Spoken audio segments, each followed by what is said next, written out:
آج جو اسلام آپ کے سٹیجوں سے بیان ہوتا ہے وہ صرف یہ ہے، کون سا موقع چل رہا ہے، کس تہوار پہ لوگوں کے دل کس بندے کے لیے پگھلے ہوئے ہیں، آج میں کس ہستی پہ گفتگو کروں گا تو مجھے نوٹ زیادہ ملیں گے، بس اسی طرح گفتگویں چلتی ہیں۔ آج میں نے محفل پہ کون سی بات کہہ کے لوگوں کو رلانا ہے، اسی کے گرد گھومتا ہے سارے کا سارا اسلام۔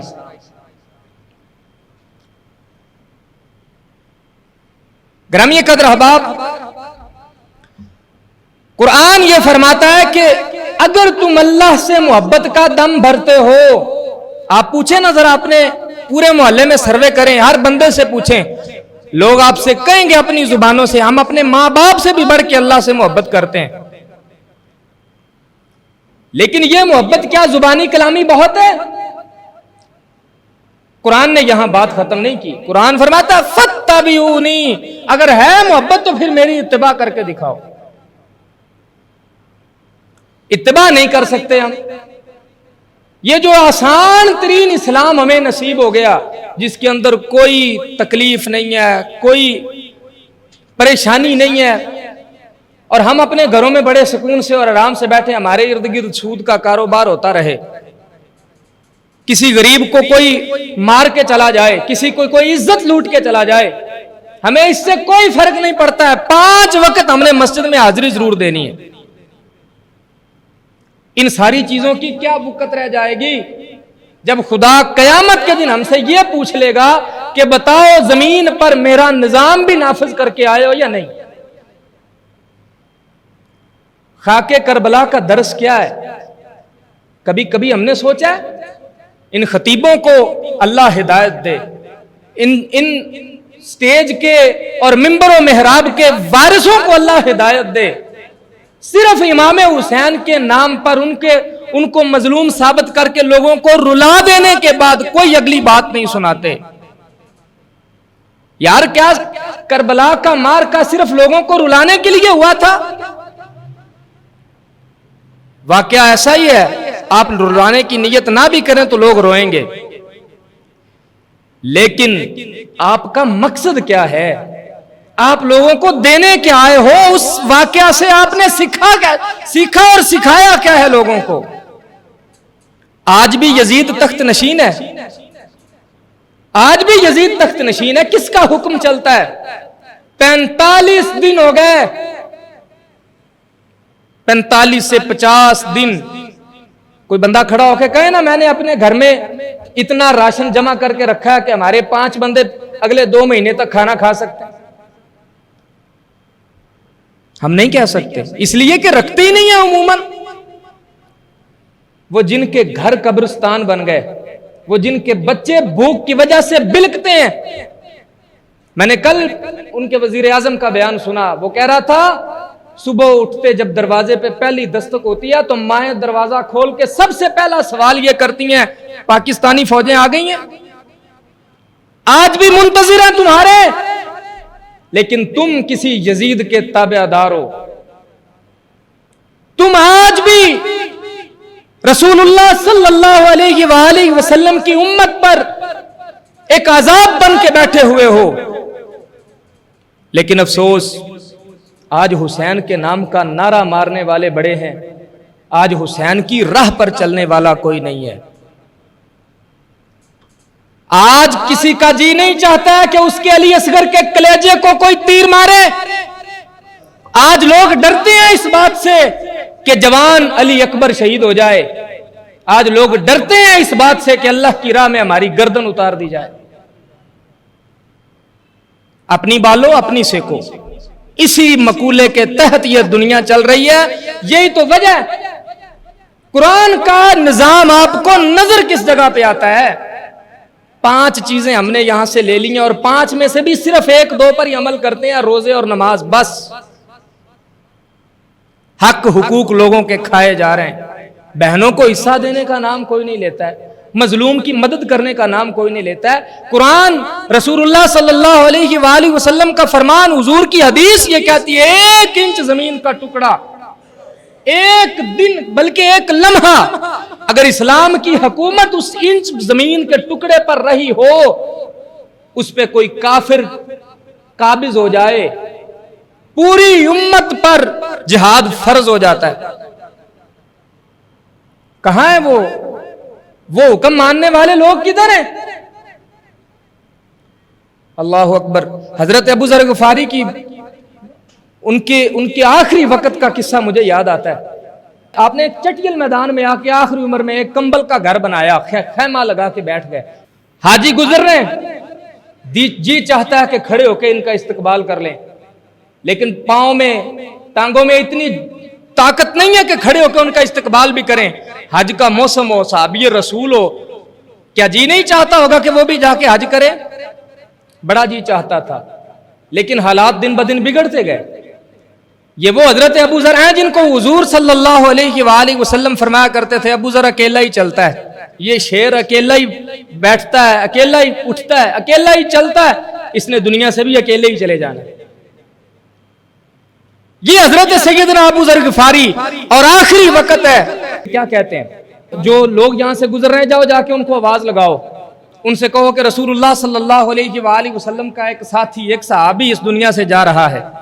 لوگوں کی ایک جماعت آئی، بیوی پریشان ہو گئی، کہنے لگے پریشان نہیں ہونا، مجھے حضور نے فرمایا کہ چٹگل میدان میں تمہاری موت آئے گی، لیکن ایک مسلمانوں کی بہت بڑی جماعت تمہارے نماز جنازہ میں شرکت کرے گی۔ ادھر سے وہ بلا کے لے آئے، اتنی دیر میں وہ باتیں ہو رہی ہیں، سامنے مہمان ہے، بیٹی سے کہنے لگے کھانا پکاؤ۔ حضور آپ کی حالت آخری لمحے جاکنی کا عالم، کہنے لگے نہیں، مجھے حضور کی وہ حدیث یاد آ گئی کہ حضور نے فرمایا تھا کھانا کھلانا مہمان کو چاہے تمہاری جان ہی کیوں نہ نکل رہی ہو۔ ایک ایک فرمان پہ پہرا دینے والے لوگ سو گئے۔ مقدور ہو تو خاک سے پوچھوں کہ اے لئیم، تو نے وہ گنج ہائے گراں مایا کیا کیے۔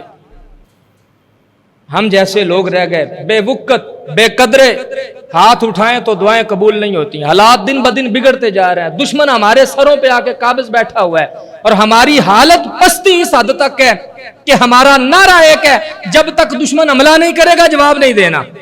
مولا علی فرماتے ہیں اس قوم سے زیادہ ذلیل کون ہو سکتا ہے جس کو دشمن گھر میں آ کے مار جائے۔ 313 مسلمان، اور اس وقت کی سپر پاور لرز جاتی تھی۔ کروڑوں کی تعداد میں تم بیٹھے ہوئے ہو، تمہارے گھروں کے، تمہارے دیواروں کے ساتھ دیواریں۔ کتنا دور ہے کشمیر پاکستان سے؟ آدھا پاکستان کے اندر ہے، آدھے کی دیوار پاکستان کے ساتھ لگتی ہے۔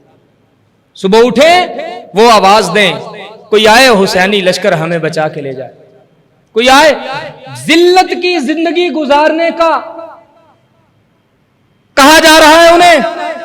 آپ ذلت کی زندگی کا ترجمہ بھی نہیں جانتے ہوں گے شاید۔ یہ بات کھولتے ہوئے کلیجہ پھٹتا ہے کہ ذلت کی زندگی سے مراد کیا ہوتا ہے۔ ان کی مائیں بھی ہیں، ان کی بہنیں بھی ہیں۔ ایک عورت خط لکھتی ہے، ایک عورت 40,000 کا لشکر لے کے محمد بن قاسم پورا سندھ فتح کر لیتا ہے۔ باب الاسلام کہلایا پھر سندھ۔ یہ بھی تو تابع داری ہے، صرف ایک عورت کے خط پر۔ آج کہتے ہیں جی پھر کیا ہو گیا، کشمیر ہے تو کیا ہم اس کے لیے جنگ چھیڑ کے رکھ دیں؟ پارلیمنٹ میں بیٹھ کے یہ کہا جاتا ہے، اور ان کی طرف وہ ایسے ہی نگاہیں لگا کے بیٹھی ہیں جیسے ہر گھر میں محمد بن قاسم پیدا ہوئے ہیں۔ وہ کہتے ہیں دروازہ کھولتے سب سے پہلا سوال یہ ہوتا ہے کہ آگے مسلمان، آگے پاکستانی فوجی۔ آج بھی یزید تخت پہ قابض ہے، آج بھی حسین کے کردار کی ضرورت ہے۔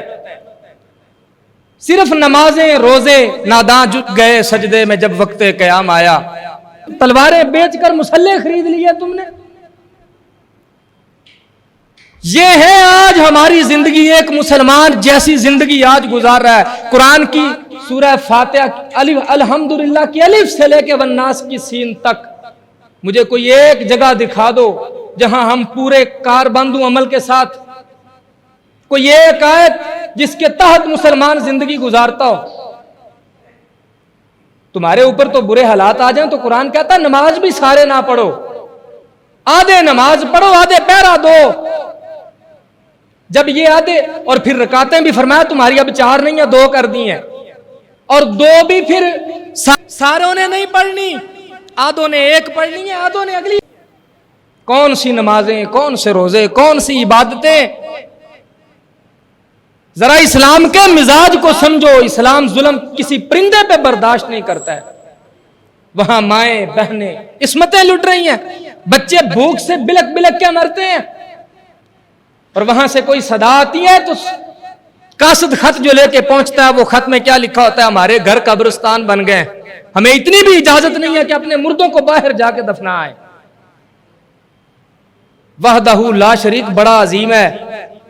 جموں کشمیر تب بھی جموں کشمیر تھا جب ہم بر صغیر تھے۔ آج ہم پاکستان علیحدہ ہو گیا، بنگلہ دیش علیحدہ ہو گیا، ہندوستان علیحدہ ہو گیا، وہ آج بھی جموں کشمیر ہے۔ خدا کی لاٹھی بڑی بے آواز ہے۔ آج نہیں کسی کے حق کے لیے اٹھو گے، آج نہیں کسی کے حق کے لیے تگ و دو کرو گے تو خدا نہ خواستہ اس کا قلم اگر تمہاری طرف پھر گیا تو پھر تمہارا پرسان حال کوئی نہیں ہوگا۔ یہ ایٹم شیٹم ہر چیز ہوا ہو جائے گی۔ یہ اللہ نے اس لیے دیے ہیں کہ امت مسلمہ کی حفاظت کی جائے۔ اگر یہ بھی یزیدوں کے اشاروں سے چلنے ہیں تو کوئی ضرورت نہیں ہے ان چیزوں کی، جو ایک بہن کی چیخ اور پکار پہ پہرا نہ دے سکے۔ گرامی قدر احباب، یہ بھی تابعداری ہے رسول اللہ صلی اللہ علیہ وآلہ وسلم کی۔ قل ان کنتم تحب، اللہ سے محبت کا دم بھرنے والوں میرے پیچھے چلو۔ میرے پیچھے چلنا بڑا مشکل ہے، انہی پتھروں پہ چل کے اگر آ سکو تو آؤ، میرے گھر کے راستے میں کوئی کہکشاں نہیں ہے۔ اسلام آپ سے یہ مطالبہ کرتا ہے، 2 وقت کی روٹی نہ ملے تو آسمان کی طرف منہ کر کے رب سے گلہ کرنے لگ جاتے ہیں۔ 45 دنوں سے لوگ گھاس کھا کے گزارا کرتے ہیں، مٹی کھا کے گزارا کرتے ہیں۔ کبھی ہمارے جگر میں درد اٹھا ان کا؟ اپنے بیٹے کو کانٹا بھی چبھے تو انسان کے رونگٹے کھڑے ہو جاتے ہیں۔ وہ کسی کی اولاد نہیں ہے۔ رسول اللہ صلی اللہ علیہ وآلہ وسلم نے جو تعلق ہمارا آپس کا قائم کیا ہے، فرمایا مومن آپس میں ایسے ہیں جیسے ایک جسم ہوتا ہے، ایک دو مومن نہیں۔ جن صحابہ کو بھائی بھائی بنایا تھا وہ نہیں۔ مومن کا لفظ مطلق ہے، روح زمین پہ بسنے والا، میری بولی نہیں جانتا، میرے خاندان قبیلے سے اس کا تعلق نہیں ہے، میرے خون سے خون نہیں ملتا، میرے رنگ سے رنگ نہیں ملتا، لیکن رسول اللہ کا کلمہ گو ہے، وہ مومن ہے، اس کا میرے ساتھ تعلق۔ رسول اللہ صلی اللہ علیہ وسلم نے فرمایا کہ جسم جیسا، جب جسم کے ایک حصے پہ کانٹا چبھے تو پورا جسم اس کی تکلیف کو محسوس کرے۔ کتنا محسوس کرتے ہیں ہم ان کے درد کو۔